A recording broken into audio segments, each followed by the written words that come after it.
Hello, and welcome to Anime Audio Commentary. Today I'll be commenting over Episode 1 of Fullmetal Alchemist Brotherhood.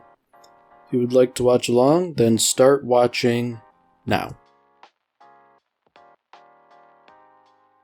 So, I've heard various opinions on this first episode of Brotherhood, and I understand a lot of the complaints about it, because people say that it's sort of like stupid, non-canon, doesn't really add anything. But I think it's not that bad. You know, it's a good way to start in media res. Introduces us to a bunch of characters and gives us some characterization early on. You know, it's not like it's any great, important, pivotal part of the story, but for what it does, I think it does it well, you know? Because we're sort of introduced to the command structure between King Bradley and Colonel Mustang, and then eventually Ed and Alphonse.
So that opening theme that just played now, that in my mind is probably one of the best openings in any anime ever.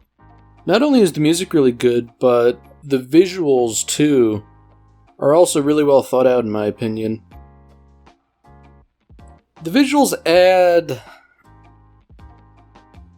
I guess, they sort of inform the viewer of bits and pieces of the backstory, and they show you things that have yet to happen, but in a way that doesn't spoil any major plot twists.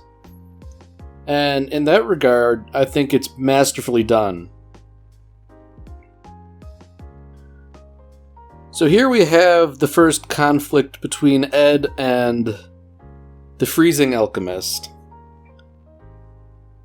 And notably right here, this antagonist notices that Ed doesn't have to use transmutation circles to transmute, and he makes it out like it's some big deal, although we don't know why at this point.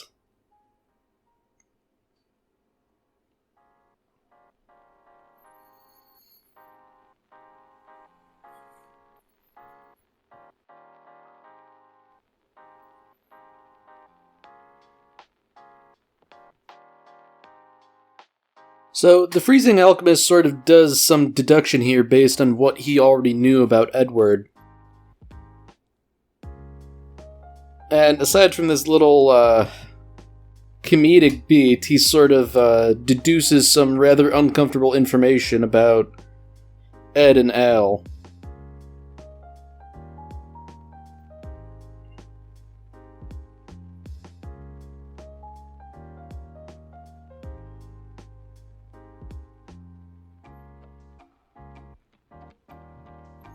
So, unfortunately for the pair of them,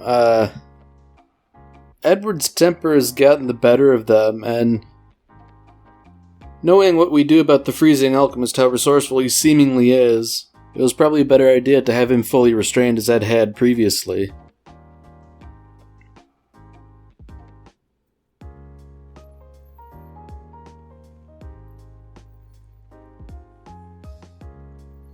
Indeed, that turns out to be the case. Additionally, this scene serves to inform the viewer that transmutation circles are so important that the freezing alchemist had tattooed one on the palm of his hand, so that he can continue to fight even when disarmed.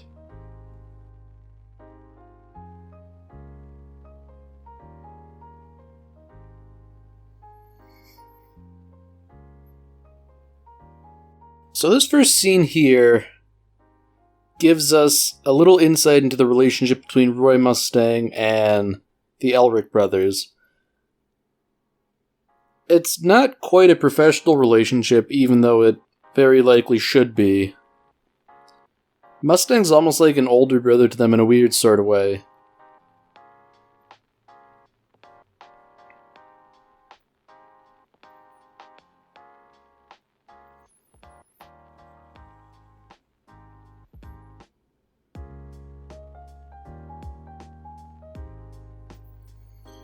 So, in that little line from Edward, we get a little glimpse into one of the principal conflicts, which is the conflict between his ideals and his responsibilities.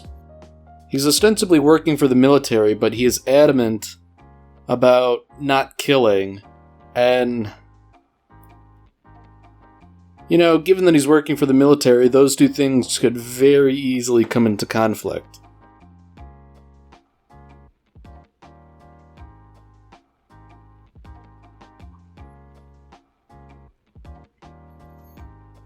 So, for the second time this episode, we're introduced to the running gag of people mistaking Alphonse as the Fullmetal Alchemist, knowing only the title.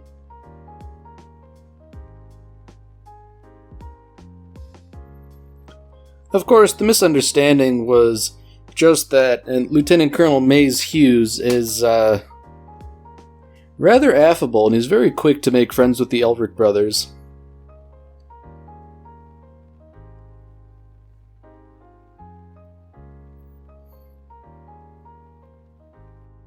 He's also shown to be a family man and a very devoted husband and father.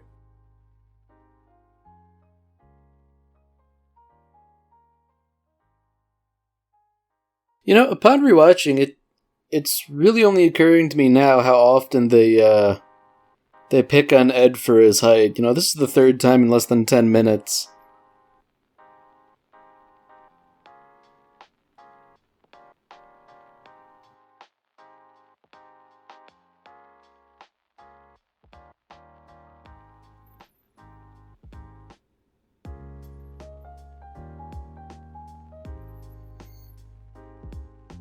So as the Elric brothers stay at the Hughes household for dinner, it seems like only Ed and Al are aware of Alphonse's true nature. He's wearing a suit of armor and declines to eat. The idea being that he would have to take off his armor, and he's not willing to do that. But of course, the truth is something unfortunately more sinister.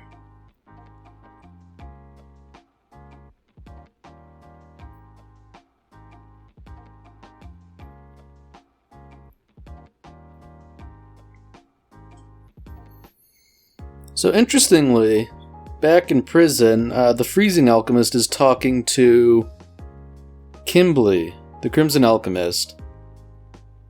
And from what it sounds like, they're both in jail for good reasons, but while Isaac McDougal has ideological reasons for doing what he did and getting himself into this mess, Kimberly is just a psychopath who kills for fun.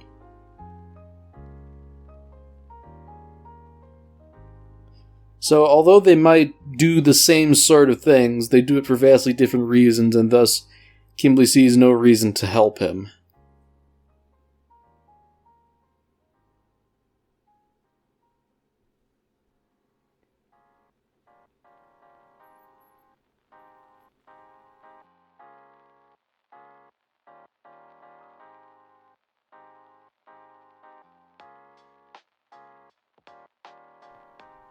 So we have another nice little scene here where Maze sort of illustrates why he's such a stand-up guy.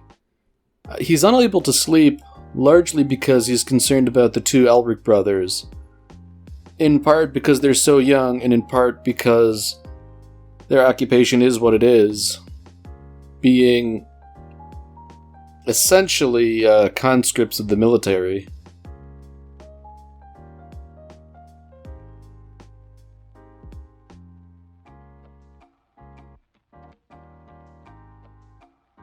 So here we get like the first little glimmer of something more, where Alphonse says, "I wish we could get our old bodies back," indicating that Ed is not unique in having a prosthetic limb.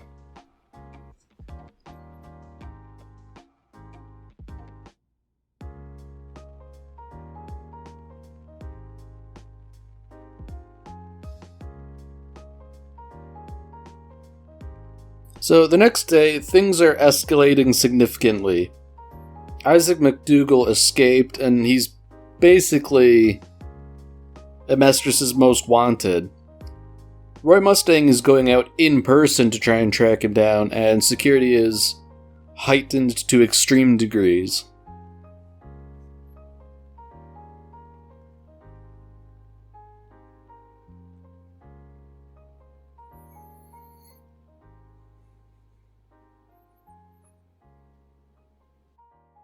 So Isaac seems to be putting little transmutation circles all around the city. Presumably for some greater purpose that is, as of yet, unclear. Obviously, we know he wants to topple the current regime.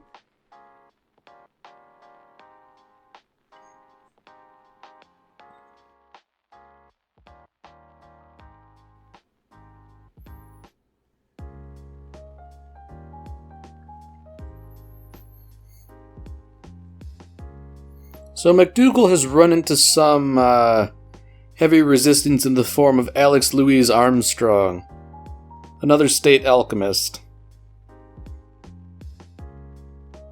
And he seems to be a fairly decent match, if only because he's so tough.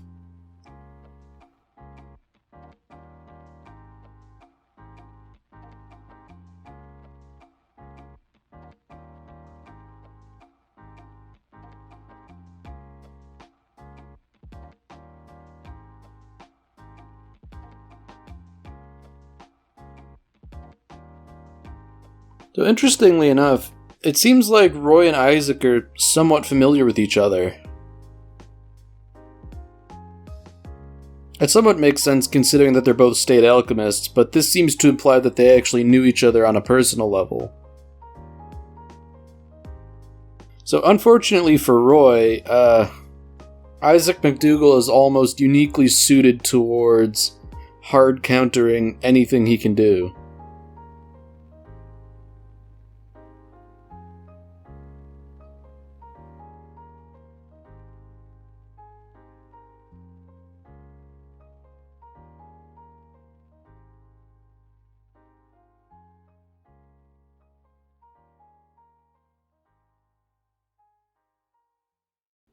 So it seems like the Elric brothers have finally caught on to his big plan, whatever it is. But for all their efforts, they were too late, and Isaac manages to enact whatever his master plan was. And it's the scale of the plan that really seems to intrigue Edward, because he thinks, correctly or not, that it's powered by a Philosopher's Stone. Now that's one of the really interesting things about Fullmetal Alchemist, in that it pulls on the real-life concepts of alchemy and the Philosopher's Stone and all that. The Philosopher's Stone was... maybe mythological is the wrong word, but it was a hypothetical compound, I suppose, that had the ability to transmute lead into gold. And it was something that was highly sought after in the Middle Ages.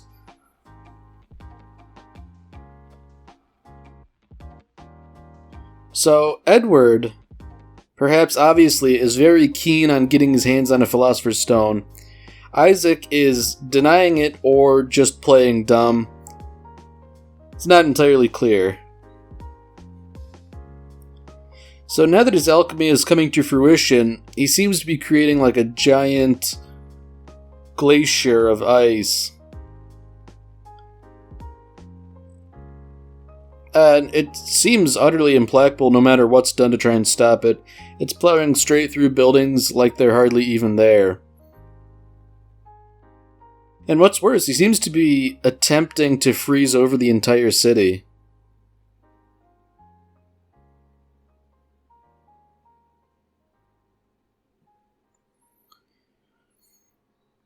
So Edward manages to deduce that Isaac's overall target is Central Command, presumably where all the head military officials are.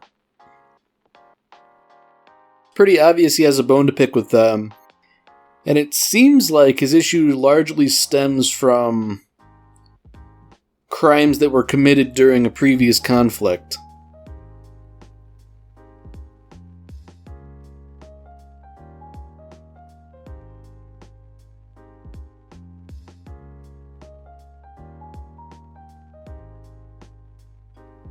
So the two Elric brothers manage to fight Isaac in close combat. And while it seems that Isaac's getting the upper hand, it becomes clear to the audience that Alphonse is not quite what he appears. Rather, he's an empty suit of armor. For Isaac, this is the final piece of the puzzle that confirms what he has suspected.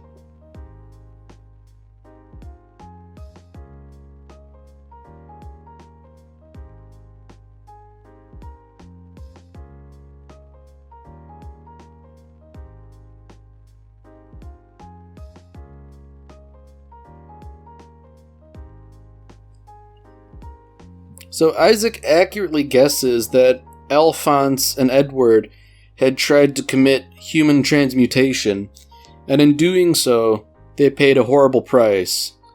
Alphonse lost his body, Edward lost a leg and an arm. And so they were forced to contend with these horrible loss of limb. Unfortunately for Isaac, this has really pissed off Ed, and considering he has a metal prosthetic arm, well, it's gotta hurt, I'd imagine.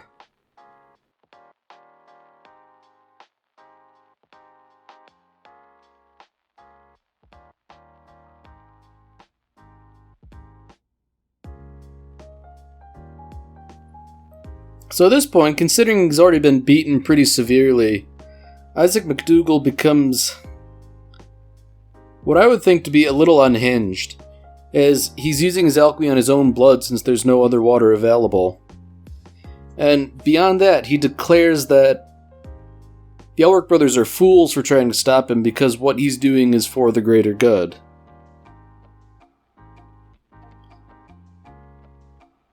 So, he might even think what he is doing is for the greater good, but the unhinged manner in which he's acting, I guess, indicates that he's probably a little off his rocker.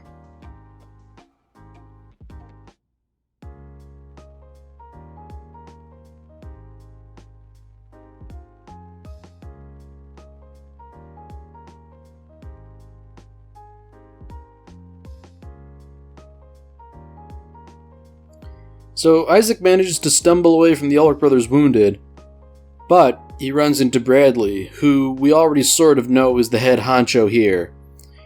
Isaac takes the opportunity to engage him in combat, using his blood as a weapon once again. And based on the look on his face, he's pretty clearly gone off the deep end by this point.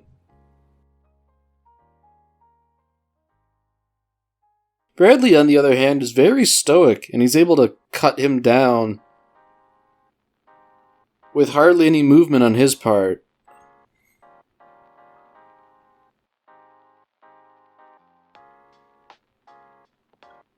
And in the end, it seems like Isaac did have a Philosopher's Stone, which unfortunately crumbled away after his death. Or defeat, I suppose. He may not be dead, we haven't seen that for sure.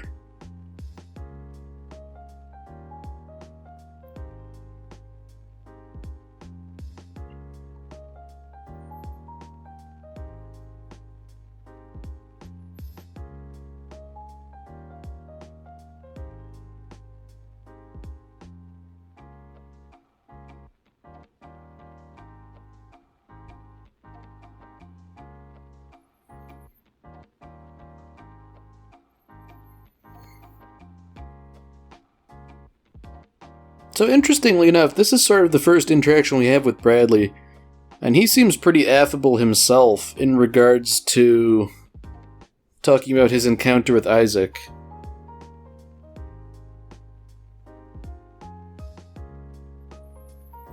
Interestingly enough, Bradley has been telling everyone that Roy Mustang was responsible. And May sort of chastises Roy for not wanting to accept credit for something he didn't do, but I don't know, it's not really obvious why Bradley would not accept credit for something like that and try to pass it off on one of his subordinates.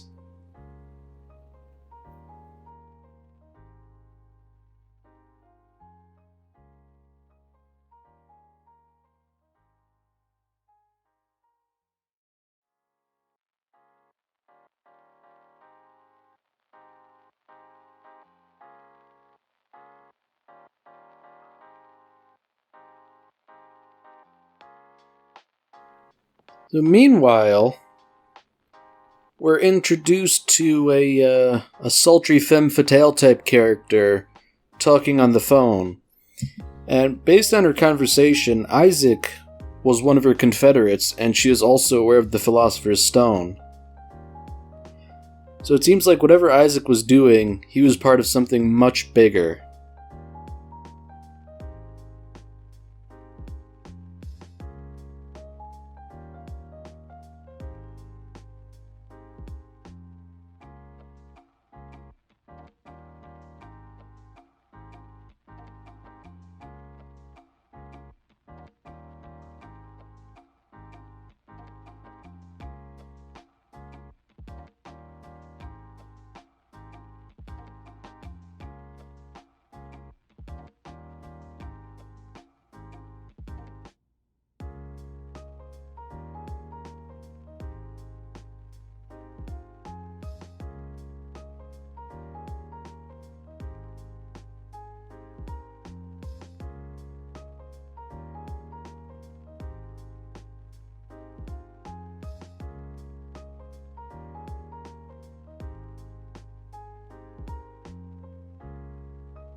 Alright, that's it for this episode. If you've enjoyed it, then by all means, tune in for the next one. See you, Space Cowboy.